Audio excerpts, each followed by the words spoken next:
देख रहे हैं एमडीपी न्यूज। जिस तरीके से लगातार आगामी लोकसभा चुनाव की तैयारी सभी पार्टी ने शुरू कर दी है। भारतीय जनता पार्टी से भावी लोकसभा सांसद के उम्मीदवार हमारे साथ बैठे हैं, उपस्थित है डॉक्टर शैलेंद्र कुमार जी।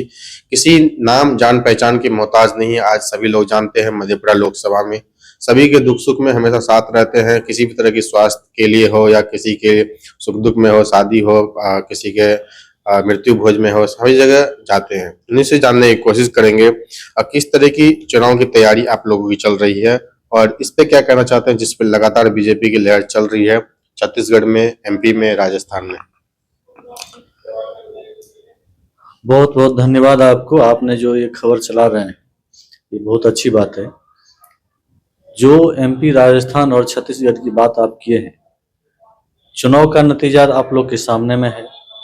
वहाँ की पब्लिक माननीय नरेंद्र मोदी के गारंटी को कितना सीरियसली लिया है और उस पर कितना विश्वास जताया है। तीनों स्टेट में प्रचंड बहुमत, तेलंगाना में जो एक सीट पहले हुआ करता था आज 8 सीट पर जीत चुकी है भारतीय जनता पार्टी। ये प्रधानमंत्री नरेंद्र मोदी की गारंटी का ही परिणाम है। दूसरी बात है, यहाँ मधेपुरा लोकसभा सीट पर चुनाव की तैयारी की।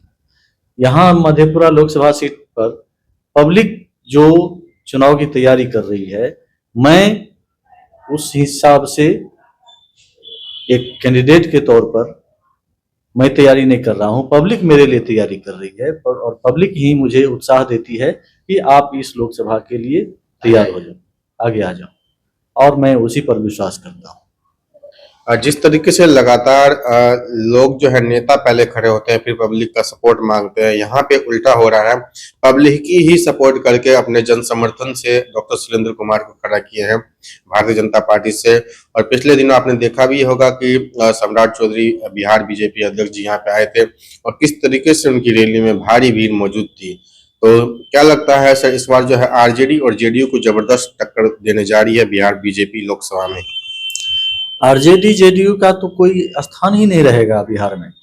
40 का 40 लोकसभा सीट भारतीय जनता पार्टी इस बार बिहार में जीतेगी और प्रचंड बहुमत के साथ जीतेगी। जहां तक वोट परसेंटेज की बात है, वोट परसेंटेज भी पिछले बार की तुलना में इस बार बहुत ज्यादा रहेगा भारतीय जनता पार्टी का। इंडी गठबंधन जितना भी है उसमें से कोई भी यहाँ पर खड़ा हो, पूरे बिहार में कहीं भी खड़ा हो, इस बार उनकी दाल गलने वाली नहीं है। लगातार बिहार की जो है इंसल्ट हर जगह होती रहती है, सभी राज्य में बिहार के लोगों की बेइज्जती करते रहते हैं वहाँ के मुख्यमंत्री, चाहे दिल्ली हो, मुंबई हो।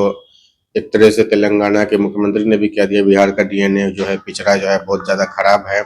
और यहाँ पे जो है बिहार में जो है कोई भी जेडीयू हो या आरजेडी हो या कांग्रेस हो, किसी बड़ी पार्टी ने उस पर विरोध नहीं जताया।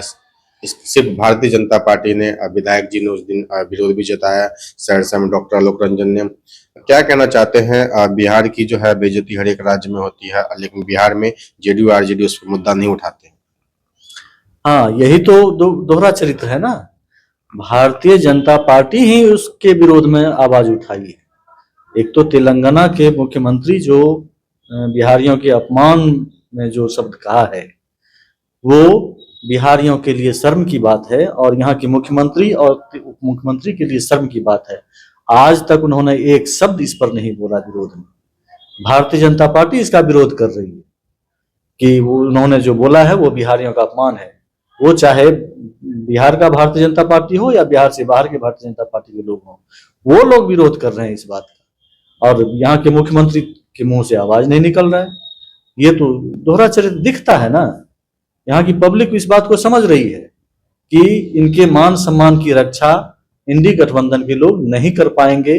भारतीय जनता पार्टी से ही उम्मीद है जो इनके मान सम्मान की रक्षा करेगी। जिस तरीके से जेडीयू और आरजेडी और तमाम पार्टियां आप लोगों पे इल्जाम लगाती रहती हैं, ईवीएम की सेटिंग कर लेते हैं, इसके बावजूद भी तेलंगाना और मिजोरम में जहाँ पे हार होती है वहां पे कोई वो लोग मुद्दा नहीं उठाते, वो हार कैसे हो जाती है? हाँ, ये उनका चरित्र है। जहां जहां वो हारते हैं वहां वहां वो आरोप लगाते हैं ईवीएम खराब है। कर्नाटक में उनकी जीत हुई, उस समय तो उन्होंने ईवीएम को दोष नहीं दिया। मध्य प्रदेश, राजस्थान, छत्तीसगढ़ में उनकी हार हुई, यहाँ पर उन्होंने ईवीएम को दोष दिया। हिमाचल में उनकी जीत हुई, हिमाचल में जीत हुई, उन्होंने ईवीएम को दोष नहीं दिया।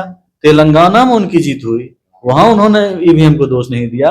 तो जहां जहां वो हारते हैं वो अपना भड़ास निकालते हैं कि ईवीएम का दोष देकर।